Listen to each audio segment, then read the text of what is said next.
नमस्कार दोस्तों, एक बार फिर से आप सभी का स्वागत है। आइए देखते हैं जो है कि इग्नू से ईएमए हिंदी का जो असाइनमेंट है, जो आपको सितंबर अक्टूबर में जमा करना है। सितंबर तो लगभग लास्ट चल रहा है, तो आप अक्टूबर तक ज़रूर जमा कर दीजिएगा। इसके अलावा आप अपने स्टडी सेंटर पे एक बार जाकर ज़रूर वहाँ से पे पूछ लीजिएगा कि सर या मैम लास्ट डेट कब है, क्योंकि स्टडी सेंटर अपने अनुसार 10 दिन 5 दिन एक हफ्ता आगे पीछे जमा करवाते हैं। तो ऐसे में आपकी ही गलती होगी। वैसे भी आपको डेली तो क्लास करना नहीं पड़ता, इसमें केवल एग्ज़ाम देने जाना होता है और असाइनमेंट जमा करना पड़ता है। तो आप असाइनमेंट जमा कर दीजिए जितना जल्दी हो सके। मान के चलिए कि आपको मौका मिलेगा 31 अक्टूबर तक, उसके बावजूद अपनी सेफ्टी के लिए जितना जल्दी हो सके उतना जल्दी जमा कर दीजिए, क्योंकि असाइनमेंट जमा करना शुरू हो चुका है सितंबर के शुरुआत से ही, फर्स्ट वीक से ही, और अक्टूबर तक रहेगा ऐसा तो ज़रूर है। फिर भी अंतिम डेट का वेट मत कीजिएगा और जमा कर दीजिए। इग्नू का जो एग्जामिनेशन फॉर्म है, जो दिसंबर में जिनको देना है, वह उसका लास्ट डेट 15 अक्टूबर है, उसको भी आप ज़रूर भर दीजिएगा। यह दोनों चीज़ें आप कर देंगे, यानी असाइनमेंट जमा कर देंगे और इग्नू का फॉर्म भर देंगे। IGNOU term end examination form December 2024, 15 अक्टूबर लास्ट डेट है, यह भर देंगे तो फिर आप एलिजिबल हो जाएंगे दिसंबर में परीक्षा देने के लिए। एक पेपर का 200 रुपये लग रहा है और जितना पेपर होगा उतना आपका लगेगा। 5 पेपर है तो 5 दूनी 10, 1000, 4 है तो 800। तो इस प्रकार से आप ज़रूर भरें। और यहाँ पे जैसे दिया है इसमें तो 30 सितंबर 2024 है लास्ट डेट। और एक चीज़ और, जो हमारे संस्कृत साहित्य के विद्यार्थी हैं वह बिल्कुल लोड ना लें, क्योंकि हमारे कई विद्यार्थियों ने कहा कि सर आप हिंदी का भी कराएं। तो हिंदी और संस्कृत जानते हैं कि एक दूसरे से मिला रहता है। और यूपी की बात की जाए तो यूपी में तो टीजीटी पीजीटी में हिंदी, जो भी विद्यार्थी हिंदी के टीचर बनना चाहते हैं उनका ग्रेजुएशन में संस्कृत मांगता है, इंटर में मांगता है, मतलब कि कॉम्बिनेशन बनाने के लिए। तो हिंदी और संस्कृत एक दूसरे की बहनें हैं। तो इस प्रकार से हम दोनों चीज़ें लेके चलेंगे। जो हिंदी के विद्यार्थी हैं हिंदी वाला देखेंगे, और जो संस्कृत के हैं वो दोनों देखेंगे। दोनों नहीं, संस्कृत के हैं तो संस्कृत देखेंगे, और जो दोनों देखना चाहें दोनों देखें, ठीक है। इसमें कोई एक दूसरे से मिलती चीज़ें हैं, दोनों साहित्य हैं, और इसलिए किसी को दिक्कत नहीं होनी चाहिए। तो आइए देखते हैं कि क्या क्या प्रश्न है। और जैसा कि आपको पता है कि 100 नंबर का असाइनमेंट ज़रूर लिखना होता है, लेकिन उसका 30% जुड़ता है। क्या इसका क्या मतलब है? मान लीजिए 100 नंबर का असाइनमेंट है, देख के लिखना पड़ता है। 10 से 15, मतलब कि 14-15 पेज में लिखिए।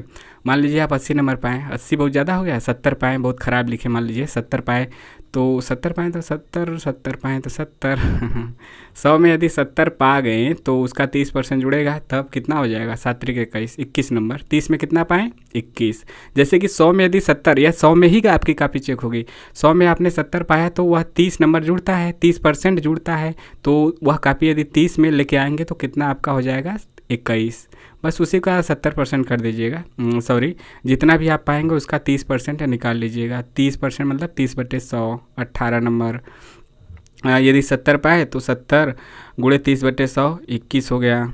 यदि 80 पाए तो 70 गुणे 80, मिटा देना है तो इसी में हो जा रहा है, 80 गुणे 30/100, 8 तरीके 24। 24 कहने का मतलब कि हाई शून्य से हाई शून्य कट गया, एक शून्य से एक शून्य, फिर एक शून्य से एक शून्य। आइए देखते हैं, ये सब छोड़िए, ये सब तो आपको पता ही होगा, नहीं पता है तो हमने बता ही दिया है। क्वेश्चन ज़्यादा ज़रूरी है। देखिए, पहला क्वेश्चन है पृथ्वीराज रासों की प्रामाणिकता पर अपने विचार व्यक्त कीजिए। दूसरा क्वेश्चन है पृथ्वीराज रासों में कनवज समय के षड ऋतु वर्णन के महत्व पर प्रकाश डालिए। आवाज़ धीमा लगेगा तो यह भी कमेंट करके बता दीजिएगा, क्योंकि कई बार स्टूडेंट का दिक्कत रहता है कि सर आवाज़ धीमा है। अगला क्वेश्चन है विद्यापति ने अपनी रचनाओं में तत्कालीन समाज का किस रूप में चित्रण किया है, उदाहरण देकर स्पष्ट कीजिए। अगला चौथा क्वेश्चन है गीति काव्य के रूप में विद्यापति पदावली का विवेचन कीजिए। क्वेश्चन 5 है कबीर की भाषा पर विस्तृत प्रकाश डालिए। क्वेश्चन 4 है जायसी की पद्मावत की विशेषताओं का वर्णन कीजिए। क्वेश्चन 7 है आपका भक्ति आंदोलन में सूर के महत्व का विश्लेषण कीजिए। क्वेश्चन 8 है मीरा ने अपने काव्य में रूढ़िवादी विचारों का काफ़ी विरोध किया है, इस कथन पर सोदाहरण प्रकाश डालिए। क्वेश्चन 9 है तुलसीदास ने कवितावली में समकालीन समाज का वर्णन किस रूप में किया है। क्वेश्चन 10 है निम्नलिखित पर टिप्पणी लिखिए कबीर के ब्रह्म और तुलसी साहित्य के मर्म स्पर्शी प्रसंग पे। ठीक है, तो इस प्रकार से यहाँ पे 10 प्रश्न हैं और 10 प्रश्नों का उत्तर देना है। ये तो हमने बताया ही नहीं कि सॉरी, ऐसी चूक हमसे होती नहीं है। देखिए, यह इग्नू का एमए प्रोग्राम है, इग्नू एमएचडी इसका प्रोग्राम कोड है, लिखा भी था, आप देखे भी होंगे।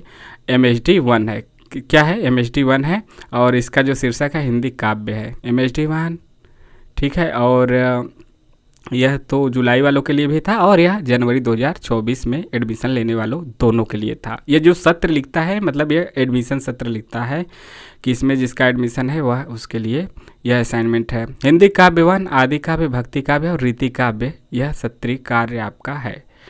तो इस प्रकार से यह क्वेश्चन रहा। कैसा लगा जरूर बताइएगा। और सभी 10-10 नंबर का है, सभी 10-10 नंबर का है, 10 क्वेश्चन है तो कितना हो गया, 100 नंबर, ठीक।